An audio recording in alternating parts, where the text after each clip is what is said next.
What if the capital gain you realize in 2025 is taxed one way, but if you wait until 2026, it's taxed much more? What if that difference is tens of thousands of dollars? That's what's coming. A major overhaul to Canada's capital gains rules is on the calendar, say the government. If you don't position yourself right now, your next sale could cost you far more than you think. Stick around. I'm about to walk you through your 2026 countdown plan, asset by asset, so when the law changes, you're not caught flat-footed. By the end of this video, you'll have a clear, step-by-step plan. Which assets to lock in before the change, which to hold through 2026, how to structure sales, conversions, and rebalancing. What CRA will scrutinize, and how to defend your position. If you act now, you'll win the capital gains game, not lose to it. Let's get real. You've put years into building your portfolio. Property, stocks, side businesses. And for every dollar of profit, you expect to pay tax. That's fine, fair. But you hate surprises. You don't like governments changing rules mid-game. You don't want to sell and then find out you should have waited. Or worse, you sell too late and pay a tax penalty. You deserve clarity. You deserve safety. And you deserve to keep more of what you worked for. But the system as it stands is about to shift. The changes might be subtle to many until the bill arrives. That's why you need a blueprint now. All right, what exactly is changing? Let's break it down. The federal government has announced that parts of the capital gains inclusion rate change will go live on January 1st, 2026.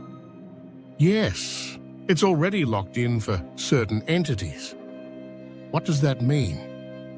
Currently, 50% of your capital gain is taxable.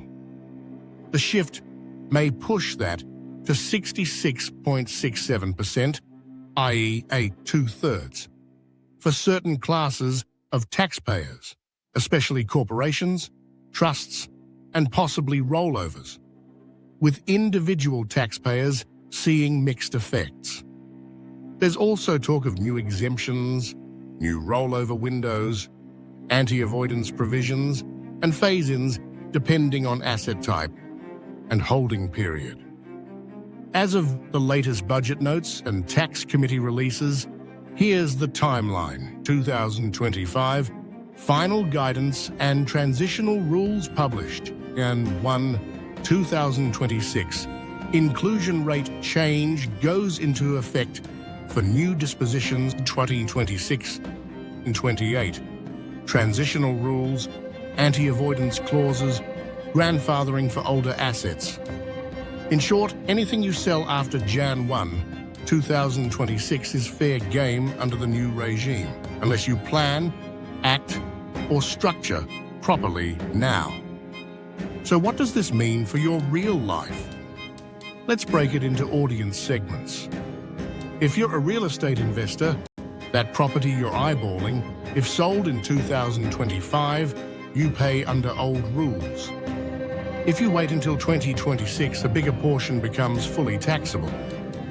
If you're a stock or ETF, crypto investor, you might be thinking, it's easy, I'll just hold. But if the new rules change the inclusion rate or apply to certain sectors differently, your holding could backfire. If you run a small business or use a holding company, the changes hit differently for corporate structures. Dividend, sprinkling, intercompany transfers and share redemptions all will be re-examined under new inclusion norms. If you're in a high bracket, top 30 to 50%, the extra tax on gains becomes very painful. One ill-timed sale could knock your after-tax return from 8% to 5%. In all cases, timing, structure, and planning will distinguish winners from losers. Here's the roadmap, your 2026 countdown plan. Think of this as your mission plan across years. There are 5 pillars: asset auditing and AMP, tiering lock-ins versus hold-through strategy, rollover, conversion, window, planning, tax efficiency structuring, corporate, trust, individual, contingency buffer and AMP, compliance guardrails. Over the next minutes, I'll walk you through each pillar with concrete examples and your timeline. Pillar 1, asset auditing and AMP, tiering inventory everything, real estate, equities, business interests, crypto, private equity. For each, categorize: short-term candidate, long-term hold, or critical asset. Calculate approximate gain and tax under current versus new rules. Use small spreadsheet. Pillar 2, lock-ins versus hold-through strategy. Decide which assets to crystallize, sell in 2025 under old rules. Decide which assets to hold past 2026 because their gains may still be favorable or covered by grandfathering. Pillar 3, rollover almost conversion window planning. Use allowed rollovers or transfers, e.g. spousal, inter vivos, qualified property funds, within set windows. Convert holding companies or trusts into new structures to minimize the hit. Pillar 4, tax efficiency structuring. Distribute corporate profits carefully. Dividends, capital dividends, intercompany loans.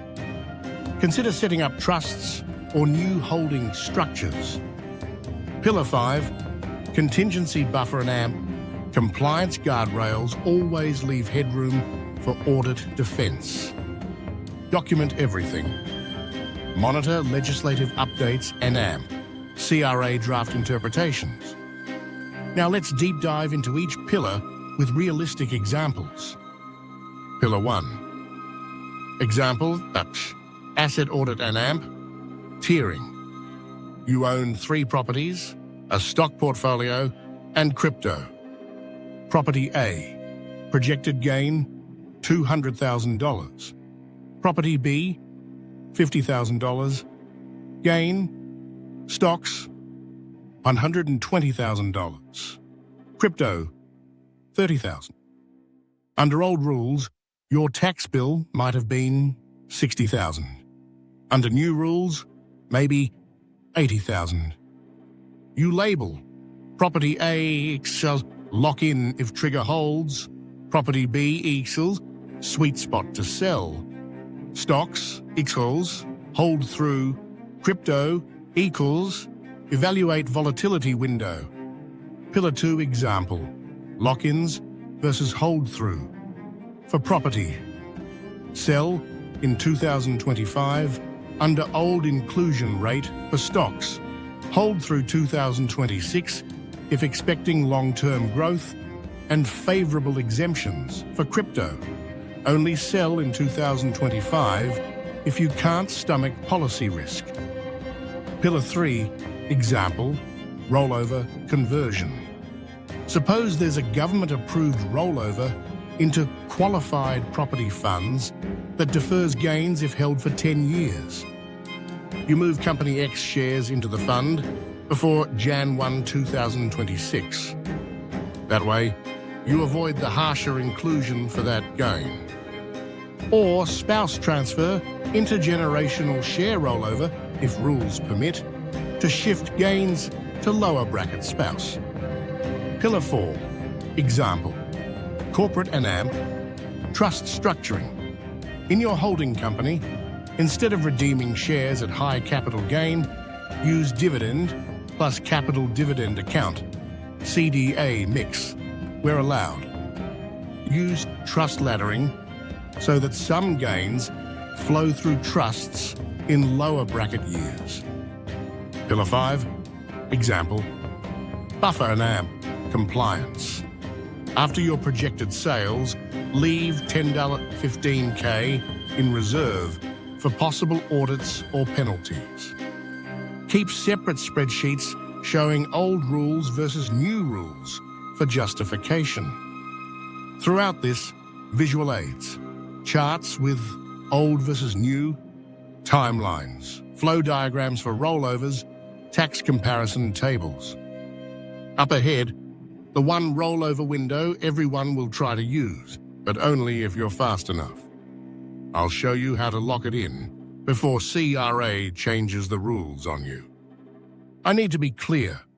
This is advanced planning, not tax evasion. Audit triggers to avoid.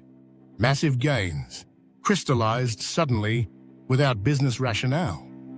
Repeated rollover abuse in a short window.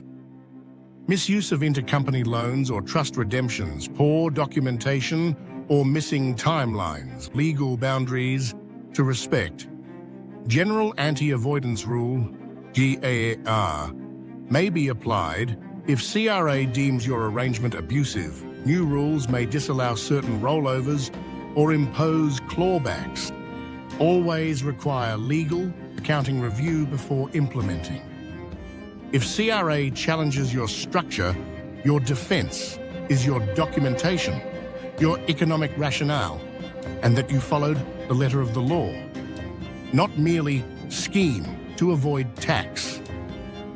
Here's what you must do, month by month, from now through end of 2025. Now, Q4 2025. Complete your full asset audit and tiering run. Old versus new tax models for your top 5 assets. Begin realizing gains selectively in 2025 research and apply for any rollover or deferment windows. Consult your tax lawyer, accountant with this plan Q1 2026. Monitor CRA guidance, draft legislation, finalize structure conversions, trusts, holding co, rollovers. Defer any non-critical sales until you fully understand the rules. 26 onward. Use new rules knowingly. Update your portfolio strategy. Revisit as new CRA bulletins or judicial decisions. Come set calendar reminders for key dates. Jan 1, April 30th, budget day. Now, here's a bonus. Double filing split strategy. Some provinces may allow you to file 2 returns or split sales over years to smooth tax brackets. Alternatively, you might use loss carry forwards from prior years to offset gains, realized just before 2026. Example, if you have $20,000 loss carry forward, apply it to a 2025 gain before switching into the 2026 regime. That reduces your tax rate on that gain significantly. Use this as a tax buffer tool to soften the transition shock. All right, let's recap. Capital gains inclusion rates and tax rules are shifting, starting Jan 1, 2026. If you don't audit, tier, and lock in smart sales in 2025, your next gains could be taxed harder. Follow the 5 pillars: audit, lock-ins, rollovers, structuring, buffer. Use the timeline and bonus buffer strategy to soften the blow. If you want me to create a customized Excel countdown planner tailored for your assets, stocks, crypto, property, business, drop planner in the comments. I'll pick 3 people and build a free version you can use. Smash like to show YouTube. There is demand for deep Canadian finance content. Subscribe, because we're entering serious territory now, and I'm here to walk you through it. See you in the next one. Let's beat the system with knowledge.